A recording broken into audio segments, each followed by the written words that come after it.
슬픔과 분노, 한 검찰총장의 싸움, 박서연이 너무 일찍 세상을 떠난, 훈장까지 받은 큰아들 박민준을 묻던 그날, 그녀는 자신의 슬픔이 총구 앞에서 마주하게 될 줄은 상상도 못했습니다.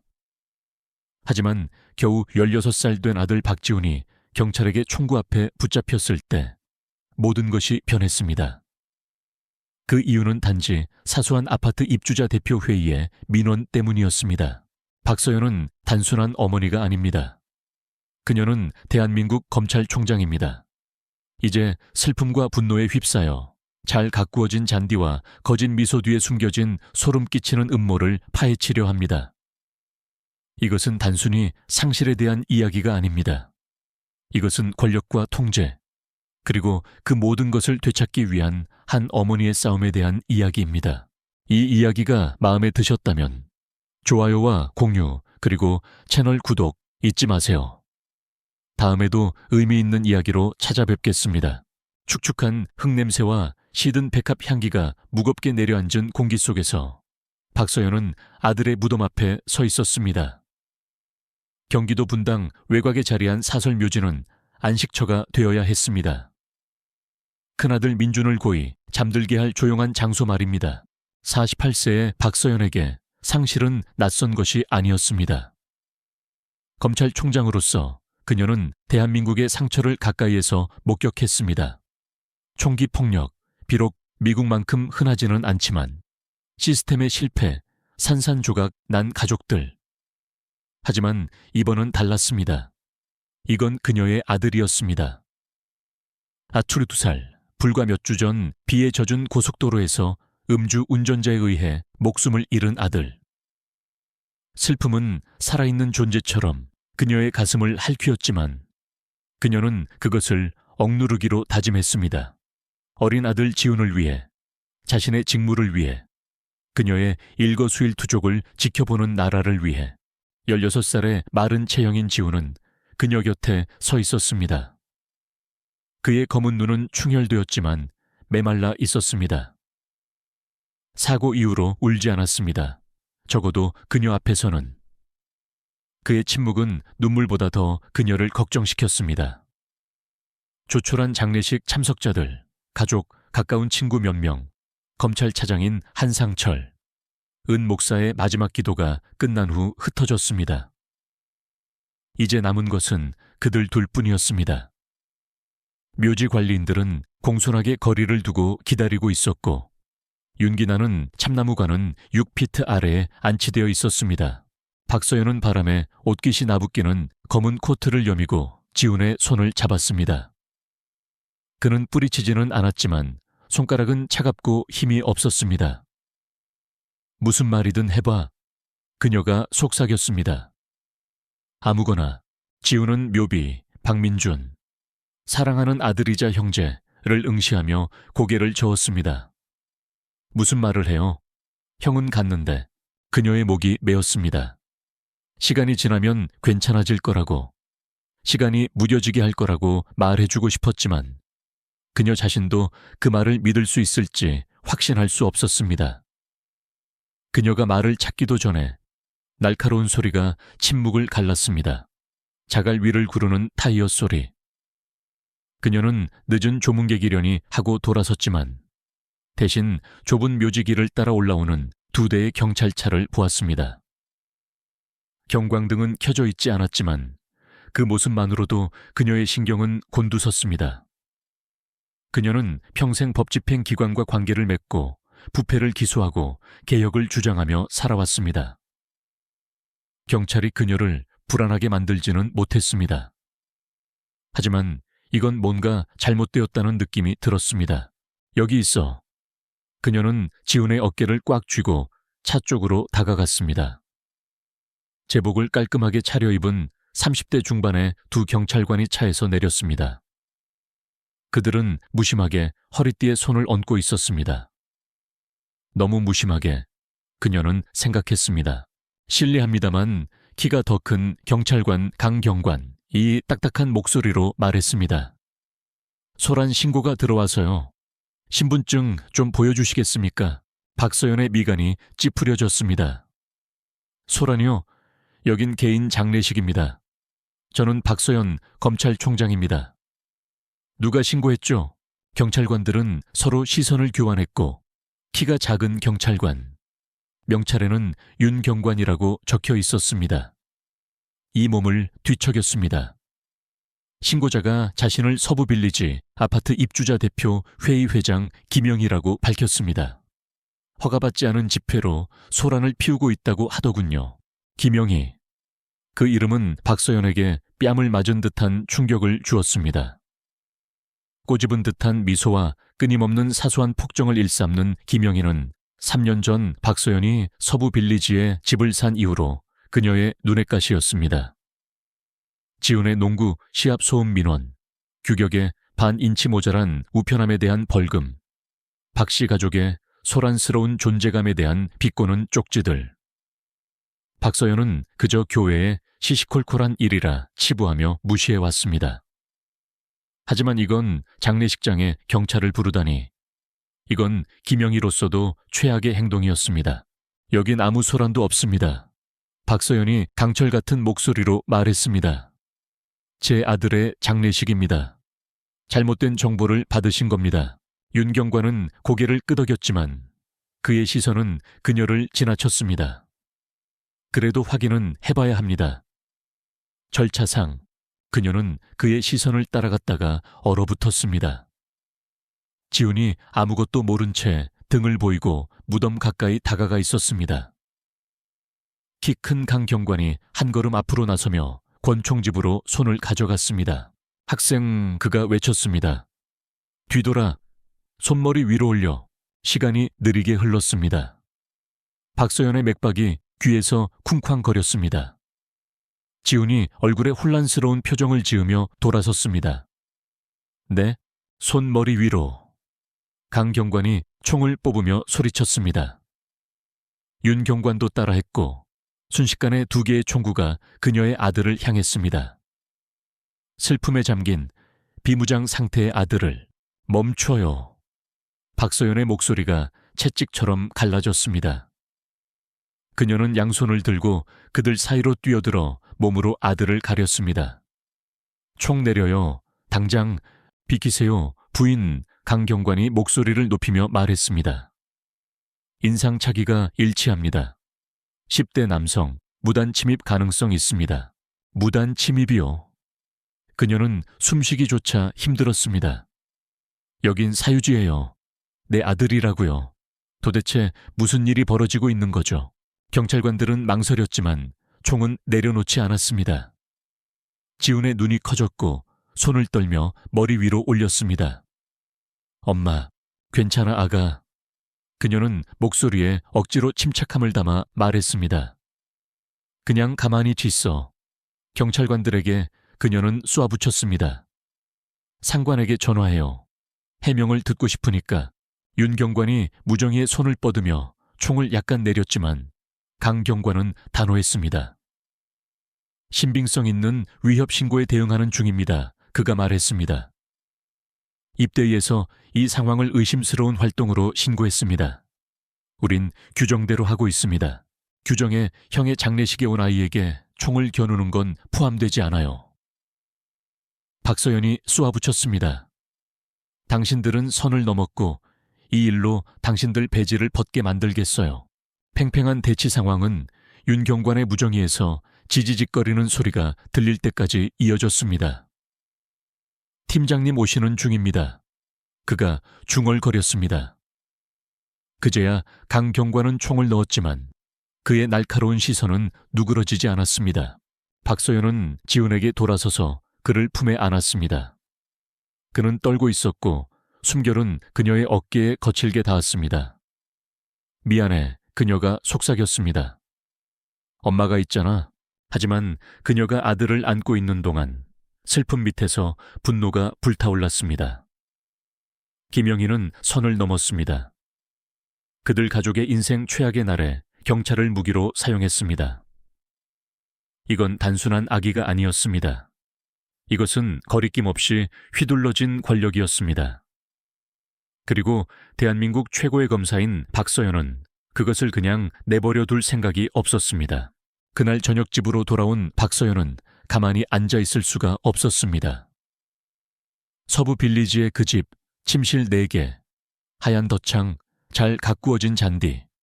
은 그녀가 검찰총장으로 임명된 후 새로운 시작이 되어야 했습니다. 하지만 이제는 감옥처럼 느껴졌습니다. 지우는 자기 방으로 들어가 문을 꼭 닫아버렸고 그녀는 손대지 않은 법원 위스키 한 잔과 폭풍처럼 몰아치는 질문들과 함께 홀로 남겨졌습니다. 그녀는 묘지에서의 장면을 되짚어 보았습니다. 경찰관들의 차가운 확신, 지훈의 공포, 그들의 입에서 나온 김영희의 이름. 말이 되지 않았습니다. 아파트 입대 회장이 변덕으로 무장 경찰을 출동시킬 힘은 없었습니다. 여기에는 그 이상이 있었습니다. 서부 빌리지의 깨끗한 표면 아래에서 뭔가가 골마 터지고 있었습니다. 그녀는 전화기를 집어들고 가장 오랜 친구이자 검찰차장인 한상철에게 전화를 걸었습니다. 그는 2번째 신호음 만에 전화를 받았습니다. 서연 씨, 괜찮아요? 아니요, 그녀가 단호하게 말했습니다. 서부 빌리지 아파트 입대 회장 김영희에 대해 캐낼 수 있는 모든 걸 캐내줘요. 재정 상태, 부동산 기록, 민원들, 뭐든지요. 그리고 오늘 분당 경찰서의 통화 기록도 필요해요. 뭔가 썩었어요, 상철 씨. 잠시 침묵이 흘렀습니다.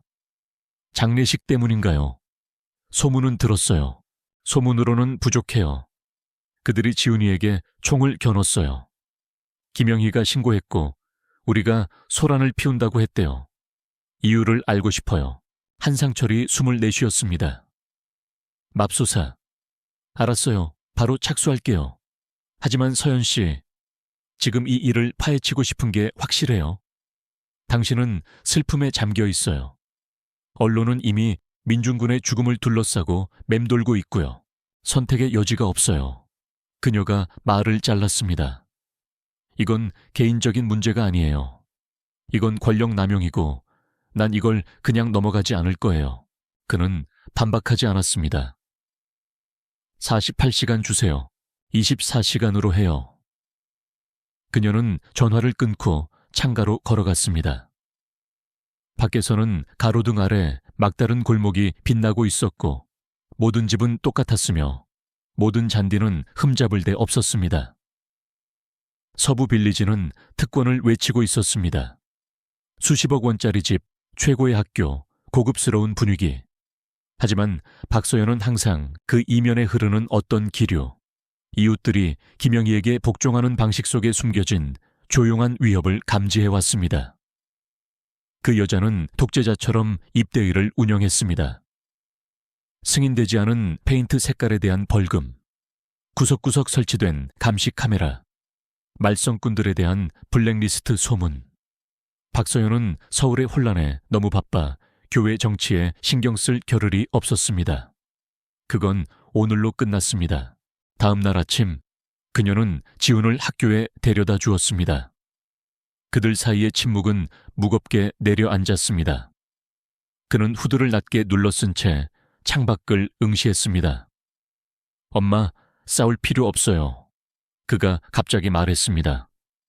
그냥 김영희 아줌마가 또 그러는 거잖아요. 그 여자는 내 형 무덤에 무장 경찰을 보냈어. 박서연이 운전대를 꽉 쥐며 대답했습니다. 그건 그냥 김영희 아줌마가 아니야. 그건 위협이야. 그는 어깨를 으쓱했지만 턱은 굳어졌습니다. 뭐든지요. 전 괜찮아요. 그는 괜찮지 않았습니다. 그리고 그녀도 마찬가지였습니다. 그를 내려준 후 그녀는 대검찰청으로 향했습니다.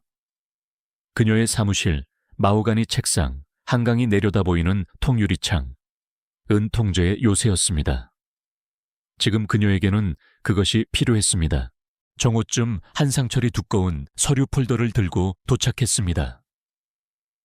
김영희, 그가 서류를 그녀의 책상 위로 밀며 말하기 시작했습니다. 54세, 이혼, 부동산 중개업자. 10년 전 서부 빌리지로 이사와서 5년 전에 입대 회장이 됐어요. 전과 기록은 없지만 평판이 자자합니다. 벌금, 지역권 문제 등으로 이웃들과 수십 건의 소액 민사 소송을 벌였고 대부분 법정 밖에서 합의했어요. 박서연이 서류를 넘겼습니다. 경찰은요, 어제 오후 2시 17분에 전화가 걸려왔어요.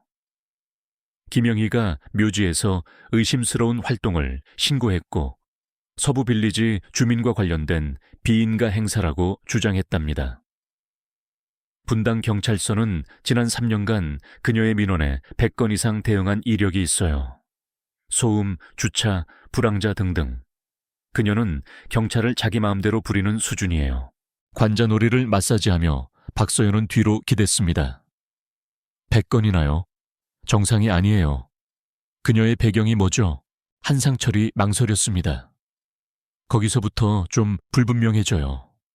직접적인 증거는 없지만 소문이 있어요. 경찰서 정보원에게서 비공식적으로 들은 얘긴데요. 김영희가 지역개발업체인 태산개발과 연관이 있대요.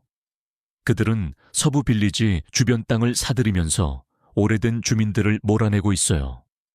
소문에 의하면 그녀는 입대일을 이용해서 팔지 않으려는 사람들을 지옥으로 만드는 기준을 강요한다고 해요.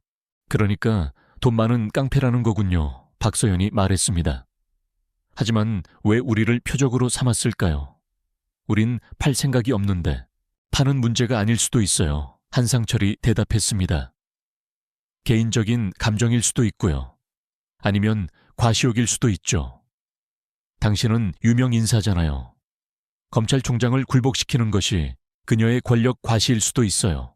박서연의 머릿속이 복잡하게 돌아갔습니다. 김영희의 제국은 단순한 벌금과 잔디 전쟁이 아니었습니다. 그것은 감시, 협박, 공포 위에 세워진 사적인 영지였습니다.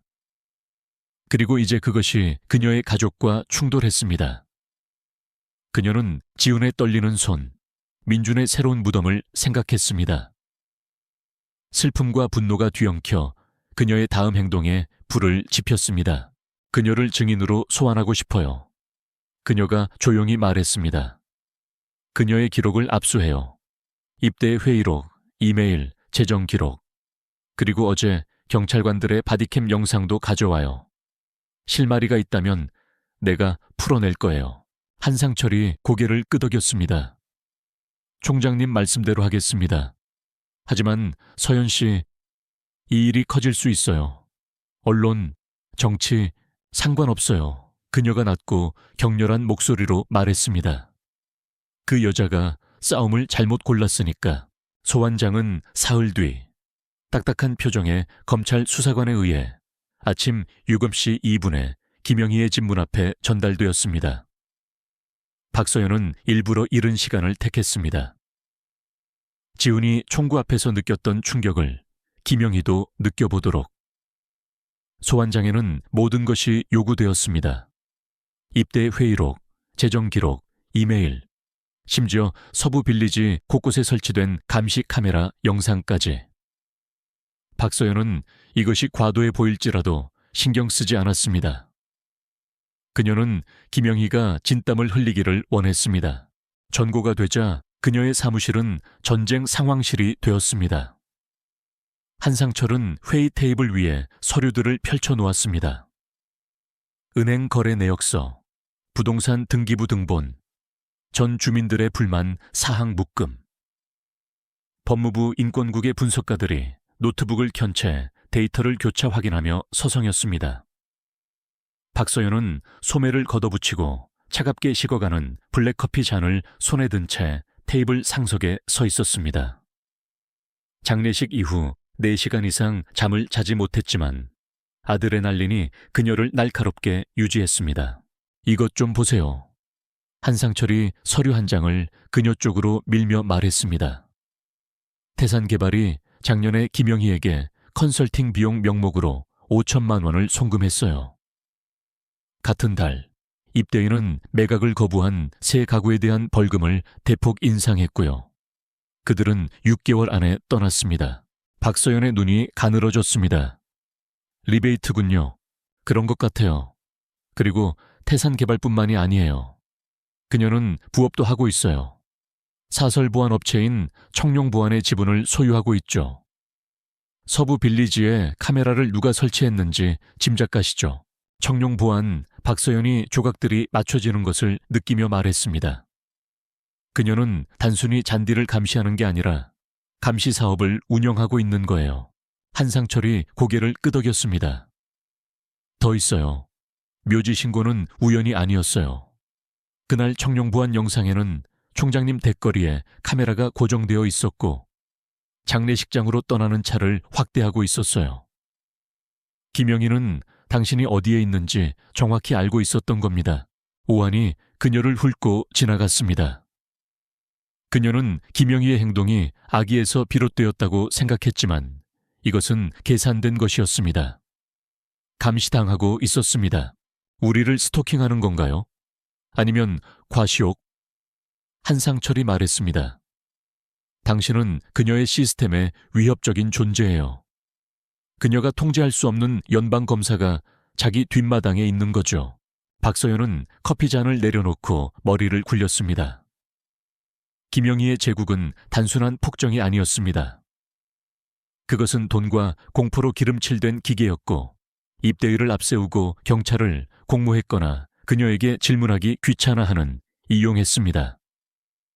그녀는 자기 방에 틀어박혀 묘지에 대해 이야기하기를 거부하는 지훈을 생각했습니다.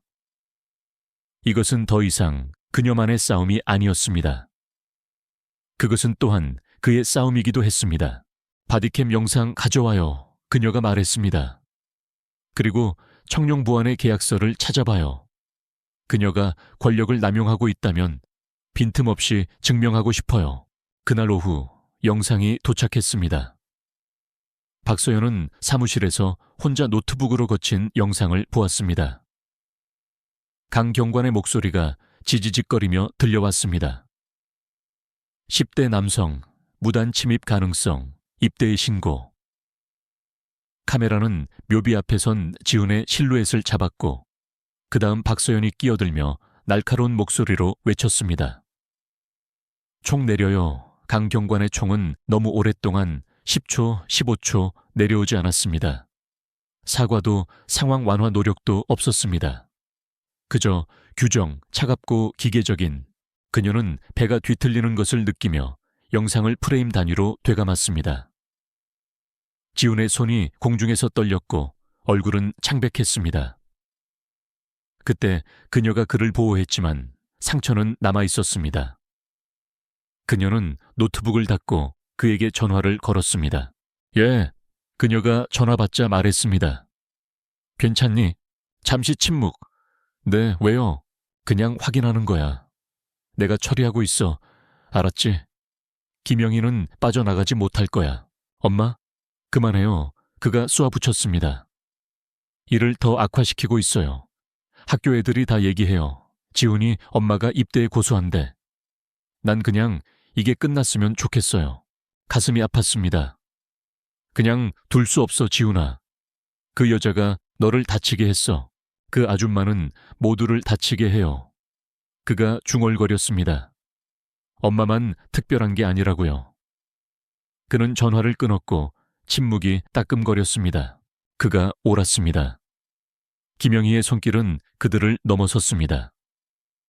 박서연은 다시 입대의 불만 사항들을 꺼내보았습니다.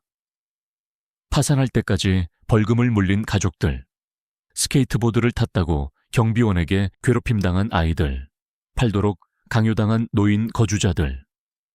서부 빌리지는 공동체가 아니었습니다. 그것은 압력소티였고 김영희가 밸브를 쥐고 있었습니다. 주말까지 증인 신문 일정이 잡혔습니다.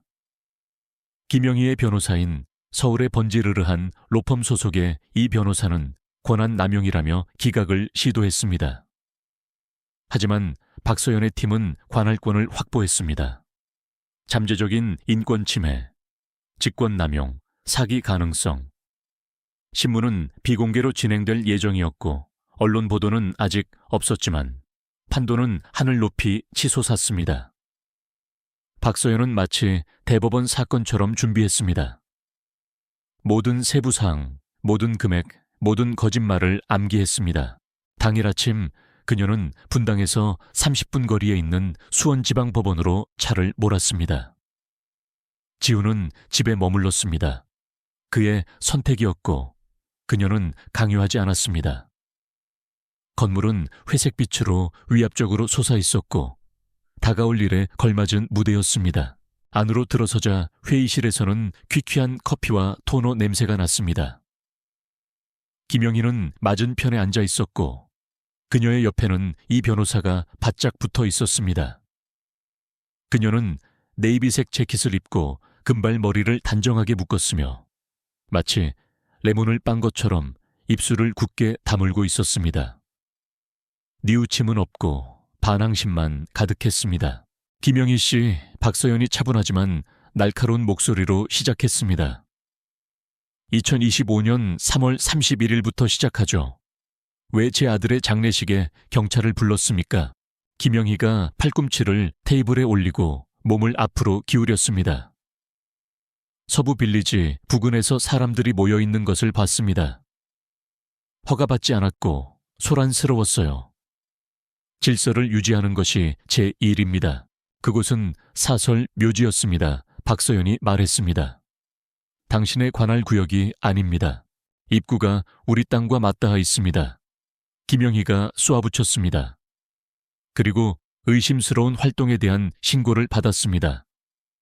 주민들은 철저한 감시를 기대합니다. 철저한 감시요. 박서연이 청룡보안 영상을 테이블 건너편으로 밀었습니다. 시간 도장이 찍힌 그녀의 차 사진들. 우리가 떠나는 걸 지켜봤군요. 장례식이라는 걸 알았으면서 김영희의 눈이 사진을 힐끗 보더니 외면했습니다. 저는 위협을 감시합니다. 당신 가족은 비협조적이었습니다. 이 변호사가 끼어들었습니다. 제 의뢰인은 입대 회장으로서 자신의 권리 내에서 행동했습니다. 이것은 괴롭힘입니다. 됐어요. 박서연이 그의 말을 자르고 김영희에게 다시 돌아섰습니다. 슬픔에 잠긴 아이를 협박하기 위해 무장 경찰을 보냈습니다. 왜죠? 처음으로 김영희가 흔들렸고 손가락을 까딱거렸습니다. 저는 그 애가 슬퍼하고 있다는 걸 몰랐어요. 저는 당신은 과시하고 싶었던 거죠. 박서연이 몸을 기울이며 말했습니다. 당신은 몇 년 동안 과시해왔어요. 벌금, 카메라, 청룡보안. 반대자들을 몰아내기 위해 태산 개발에서 얼마를 받습니까? 방 안이 조용해졌습니다. 이 변호사가 김영희에게 속삭였지만 그녀는 그를 뿌리치고 얼굴을 굳혔습니다. 나는 이 공동체를 보호합니다. 당신은 이해 못할 거예요. 당신은 외부인이니까. 나는 어머니입니다. 박서연이 낮은 목소리로 말했습니다. 그리고 당신은 나를 건드렸어요. 김영희가 비웃었습니다. 증명해 보시죠. 증인 신문은 3시간 동안 계속되었습니다. 회피하는 답변, 법적 공방, 느리게 흘러나오는 세부 사항들. 김영희는 청룡보안 카메라를 인정했지만 박 씨 가족을 표적으로 삼았다는 것은 부인했습니다. 태산개발의 지급금은 뇌물이 아니라 사업 관련이었습니다. 경찰 신고는요, 우려하는 시민의 행동이었습니다. 하지만 균열이 보였습니다. 날짜가 너무 딱 들어맞았고 민원들이 너무 편리했습니다. 박서연은 소송을 제기할 충분한 증거를 가지고 떠났지만 그것을 끝낼 만큼은 아니었습니다. 아직은 그날 밤 그녀는 부엌 식탁에 앉아 냉장고에 붙은 민준의 사진을 응시했습니다. 웃고 크게 웃으며 살아있는 모습. 지훈이 후드를 뒤집어 쓰고 쭈뼛거리며 들어와 탄산음료를 집어들었습니다. 그는 그녀를 쳐다보지 않았습니다. 거의 다 왔어. 그녀가 말했습니다. 그 여자 허점을 보이고 있어. 그가 캔을 닦고 조용한 집 안에서 쉭 하는 소리가 크게 울렸습니다. 잘 됐네요. 그 다음은요. 그녀에게는 대답이 없었습니다. 그가 받아들일 만한 대답은 정의는 그녀의 나침반이었지만 그것이 민준을 되돌려주지는 못할 것입니다. 그것이 지훈의 공포를 지워주지는 못할 것입니다. 그녀는 그의 손을 잡으려 했지만 그는 피했습니다. 안녕히 주무세요. 그가 중얼거리며 위층으로 사라졌습니다. 박서연은 홀로 그곳에 머물렀습니다. 모든 것의 무게가 그녀를 짓눌렀습니다. 김영희의 제국은 허물어지고 있었지만 대가는 점점 커지고 있었습니다. 그녀는 아들들을 위해 이 싸움을 시작했습니다. 한 명은 떠나고 한 명은 멀어지고 있었습니다. 그녀는 더 이상 잃지 않고 이 싸움을 끝낼 수 있을까요? 판결 6주 후인 2025년 5월 15일 아침, 수원지방법원은 조용한 긴장감으로 술렁였습니다. 박서연 검찰총장은 원고석에 섰습니다. 네이비색 정장은 깔끔했고 표정은 읽을 수 없었습니다. 박서연 대 김영희 외 사건은 개인적인 복수극에서 광범위한 인권침해 소송으로 확대되었습니다. 검찰은 김영희, 서부 빌리지 입대, 그리고 청룡보안을 조직적인 괴롭힘, 불법 감시, 직권남용 혐의로 기소할 충분한 증거를 확보했습니다. 태산개발은 아직 피고 명단에 오르지는 않았지만 깊이 연루된 그림자 피고인으로 배경에 남아 있었습니다. 박서연은 여기서 단지 검찰총장이 아니었습니다. 그녀는 어머니였고 피해자였으며 주임 검사였습니다. 한상철 차장의 반대에도 불구하고 그녀는 직접 변론하겠다고 고집했습니다. 이건 내 싸움이에요. 그녀는 그에게 말했습니다. 내가 끝내겠어요. 단호한 여성 판사인 홍 판사는 엄중한 경고와 함께 이를 허락했습니다. 박 총장, 과장된 행동은 삼가십시오. 방청석은 꽉 찼습니다. 서부 빌리지 주민들, 언론 출입 금지되었지만 소문은 새어나왔습니다. 검찰청 직원들, 지우는 없었습니다. 그는 거절하고 볼 필요 없어요 라는 퉁명스러운 말과 함께 집에 머물렀습니다. 박서연은 그의 부재를 마치 팔 하나가 없는 것처럼 느꼈지만 애써 눌렀습니다. 이것은 그를 위해, 민준을 위해 김영희에게 짓밟힌 모든 가족을 위한 것이었습니다. 김영희는 피고석에 앉아 있었고 이 변호사가 옆에서 맹렬하게 속삭이고 있었습니다. 그녀는 여기서 더 작아 보였고 재킷은 너무 뻣뻣했으며 비웃음은 굳게 담은 입술로 바뀌어 있었습니다. 홍 판사가 의사봉을 두드리자 방 안이 조용해졌습니다. 모두 변론 시작하세요. 그녀가 말했습니다. 박 총장, 먼저 하십시오. 박서연이 앞으로 나섰습니다. 그녀의 목소리는 차분했지만 불꽃이 서려 있었습니다. 재판장님, 이 사건은 권력에 관한 것입니다. 누가 그것을 휘두르고 누가 그 아래서 고통받는가. 김영희는 벌금, 카메라, 경찰을 이용하여 반대 의견을 묵살하며 교회 동네를 자신의 영지로 만들었습니다. 그녀는 우리 가족을 표적으로 삼았고 우리가 굴복하지 않는다는 이유로 제 아들의 장례식에 무장 경찰을 보냈습니다. 하지만 우리만 그런 것이 아닙니다. 수년 동안 그녀는 기업의 탐욕과 견제받지 않는 권력에 힘입어 서부 빌리지를 약탈해왔습니다. 오늘 우리는 그녀에게 책임을 묻습니다. 이 변호사는 교묘한 반박으로 맞섰습니다. 제 의뢰인은 자원봉사자이며 자신의 공동체를 보호하는 주택 소유자입니다. 원고들은 고립된 사건들을 음모로 과장하고 있습니다. 이것은 과도한 권력을 가진 슬픔에 잠긴 공직자에 의한 마녀 사냥입니다. 재판은 힘든 사흘 동안 진행되었습니다. 박서연은 증인들을 불렀습니다. 김영희의 벌금을 피해 도망친 전 주민들, 허가 없이 카메라를 설치했다고 인정한 청룡보안 내부 고발자, 김영희의 전화가 그녀의 연졸 때문에 우선 처리되었다고 확인한 분당 경찰서 경사. 바디캠 영상이 법정 화면에 재생되었고 지훈의 떨리는 손이 확대되었습니다. 방청석에서 탄식이 흘러나왔습니다. 박서연은 김영희에게 시선을 고정한 채 그녀가 안절부절 못하는 것을 지켜보았습니다. 둘째 날, 그녀는 김영희를 증인석에 세웠습니다. 박서연이 다가서자 법정 안은 긴장감으로 가득 찼고 그녀의 질문은 칼날처럼 날카로웠습니다. 김영희 씨, 3월 31일에 청룡부안에게 저희 집을 감시하도록 승인했습니까? 김영희가 몸을 뒤척였습니다. 저는 동네 보안을 승인했습니다. 질문에 답하세요. 박서연이 다그쳤습니다. 그날 제 가족을 지켜봤습니까? 저는 영상을 검토했습니다. 김영희가 이 변호사를 힐끗 보며 말했습니다. 그것이 제 의무입니다. 당신의 의무요?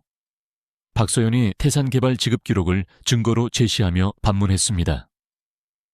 주민들을 몰아내는 개발업자로부터 5천만 원을 받는 것도 당신의 의무였습니까?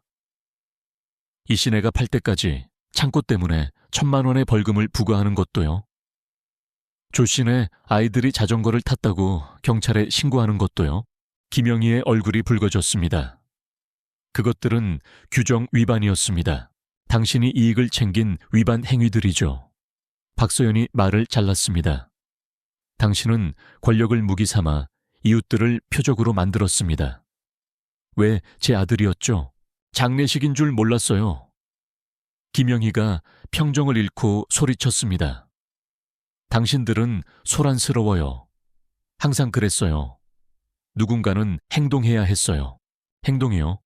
박서연의 목소리가 격앙되어 터져 나왔습니다. 당신은 슬픔에 잠긴 아이를 공포에 떨게 했어요.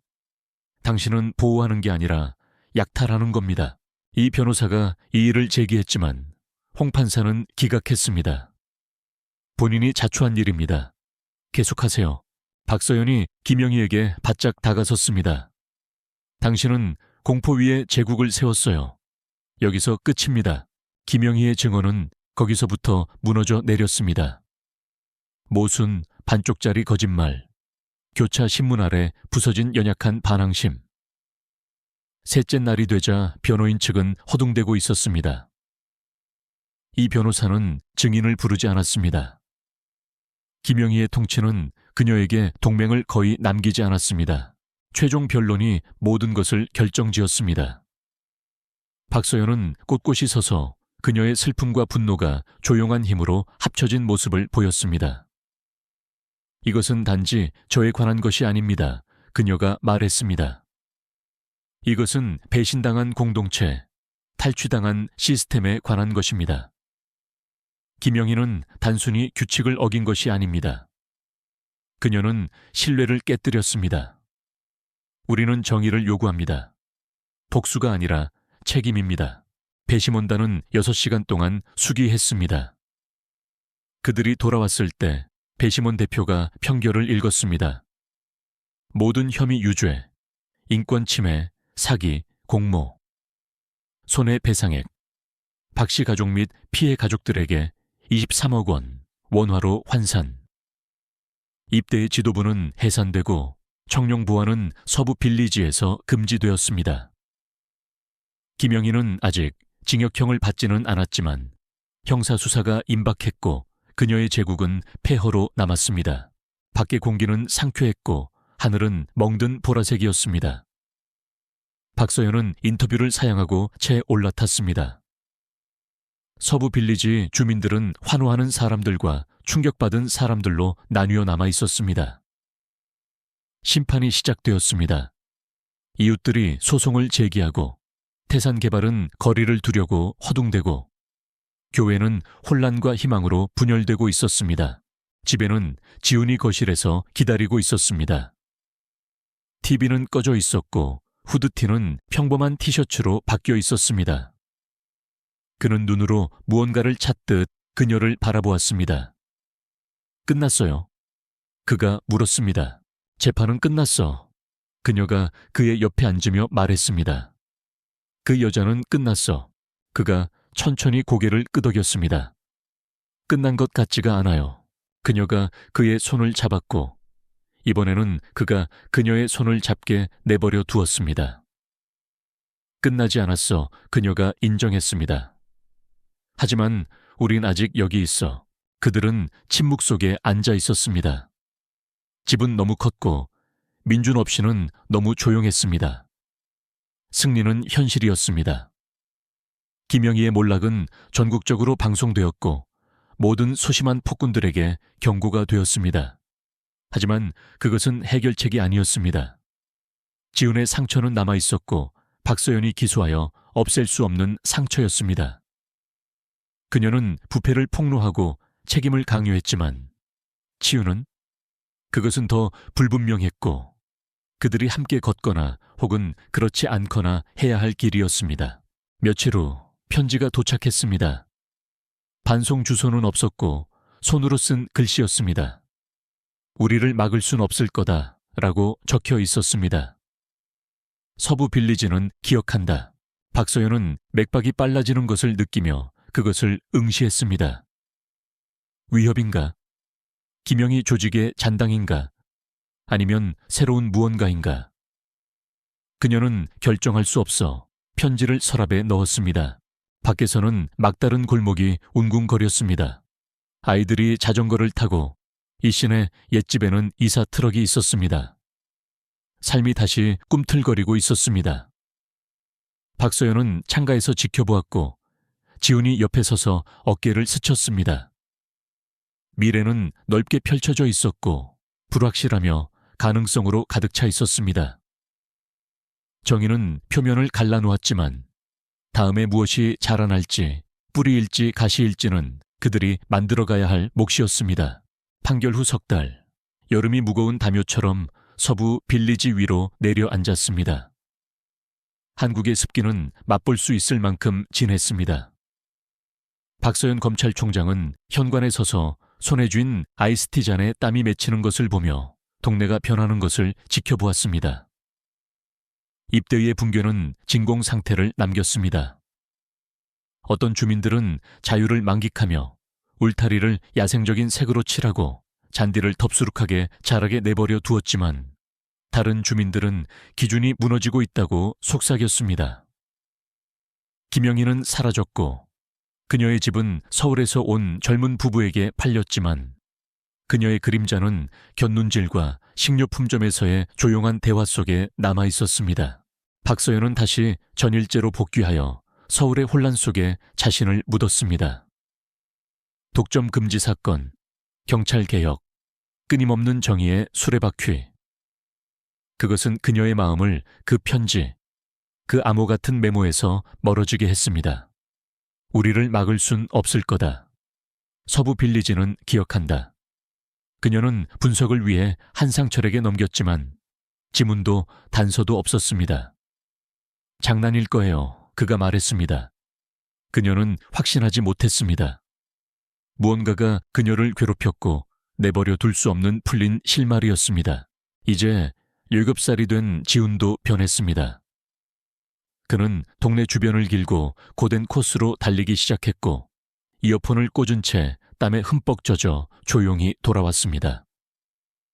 민준의 죽음 이후 키가 1인치 자랐고 턱선은 날카로워졌으며 눈빛은 더 어른스러워졌습니다.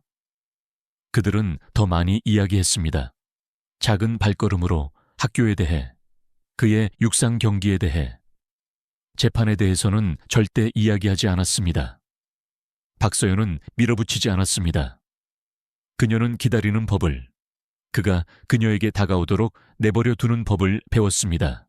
그날 오후 그는 진입로를 뛰어 올라와 셔츠를 벗어 얼굴에 땀을 닦았습니다. 우편물 왔어요. 그가 우편함을 가리키며 말했습니다. 안에 이상한 거 있던데요. 그녀의 맥박이 빨라졌습니다. 그녀는 맨발의 잔디가 따끔거리는 것을 느끼며 잔디밭을 가로질러 우편함을 열었습니다. 청구서와 전단지 더미 속에 평범한 봉투가 놓여 있었습니다. 우표도 주소도 없었습니다. 단지 그녀의 이름이 네모 글씨체로 적혀 있었습니다. 박서연. 그녀는 숨을 죽이며 봉투를 뜯었습니다. 사진 한 장이 미끄러져 나왔습니다. 장례식 날 멀리서 찍은 그녀와 지훈의 거친 사진. 뒷면에는 붉은 잉크로 휘갈겨 쓴 글씨가 있었습니다. 엄마, 우리가 보고 있다. 엄마? 지훈의 목소리가 그녀를 현실로 돌려놓았습니다. 그가 다가와 그녀의 어깨 너머로 들여다보았습니다. 이게 뭐예요? 그녀는 느끼지 못하는 평정을 억지로 가장하며 사진을 뒤집었습니다. 아무것도 아니야. 쓰레기. 그의 눈이 가늘어졌습니다. 거짓말. 보여줘요. 지훈이 강경하게 주장했습니다. 보여달라고요. 그녀는 망설이다가 사진을 건넸습니다. 그가 사진을 살피고 메시지가 적힌 뒷면을 뒤집자 얼굴이 굳어졌습니다. 이거 그날 누가 찍었어요? 모르겠어. 그녀가 사실대로 말했지만 소용없었습니다. 내가 처리할게. 김영희 아줌마 처리했던 것처럼요.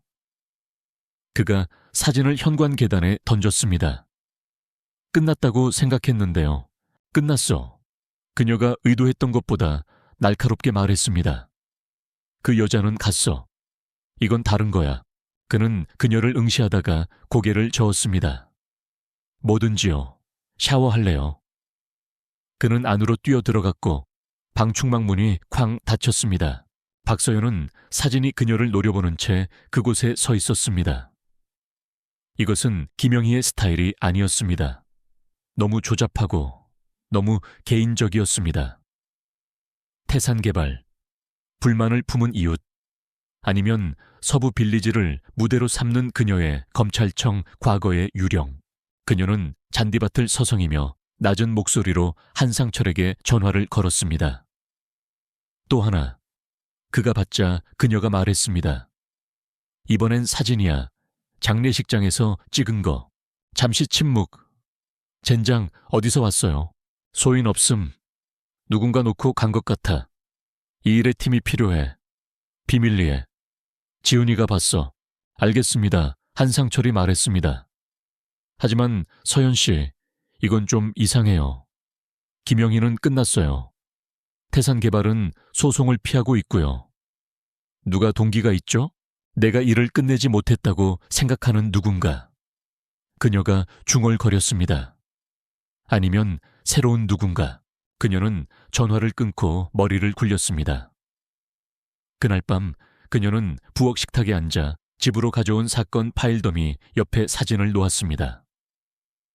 지훈이 머리가 젖은 차에 나타나 탄산음료를 집어들었습니다. 그는 사진을 흘끗 보며 서성였습니다. 저한테 뭔가 숨기시는 거죠? 그가 마침내 말했습니다. 그녀는 그의 시선을 마주했습니다. 말할 만큼 충분히 알지 못해. 아직은. 그가 천천히 고개를 끄덕이더니 그녀 맞은편에 앉았습니다. 오늘 옛날이시네. 집 앞을 뛰어 지나갔어요. 모르는 남자를 봤는데 그냥 서서 거리를 보고 있더라고요. 그녀의 배가 덜컥 내려앉았습니다. 묘사해봐. 키 크고 40대쯤. 야구 모자에 선글라스. 제가 돌아봤을 때 검은색 SUV를 타고 가버렸어요. 박서연이 그것을 받아 적었습니다. 다른 건? 네. 그가 망설이며 말했습니다. 길 건너 배씨 아줌마요. 그 후에 저를 멈춰 세우셨는데 이상한 전화를 계속 받으신대요. 그냥 끊어버리는 전화 밤늦게. 재판 때문인 것 같다고 하세요. 배씨 부부는 김영희의 괴롭힘에 대해 조용히 두려워하며 증언했었습니다. 박서연이 몸을 앞으로 기울였습니다. 다른 말씀은 없으셨니? 그냥 사람들이 무서워한다고. 마치 끝나지 않은 것처럼요. 끝나지 않았습니다. 그녀는 이제 그것을 느꼈습니다.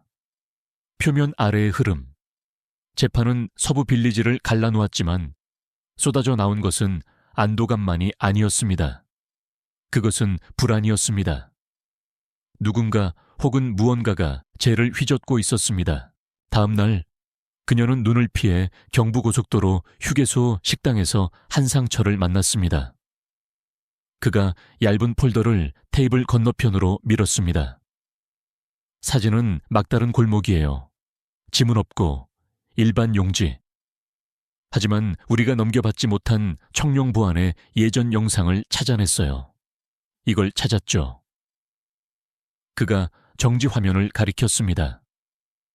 장례식 날 묘지 입구 근처에 주차된 검은색 SUV, 동일한 묘사. 번호판은 보이지 않았지만 시간은 일치했습니다. 당신이 본 남자일 수도 있어요. 한상철이 말했습니다. 아무것도 아닐 수도 있고요. 아니면 단서야.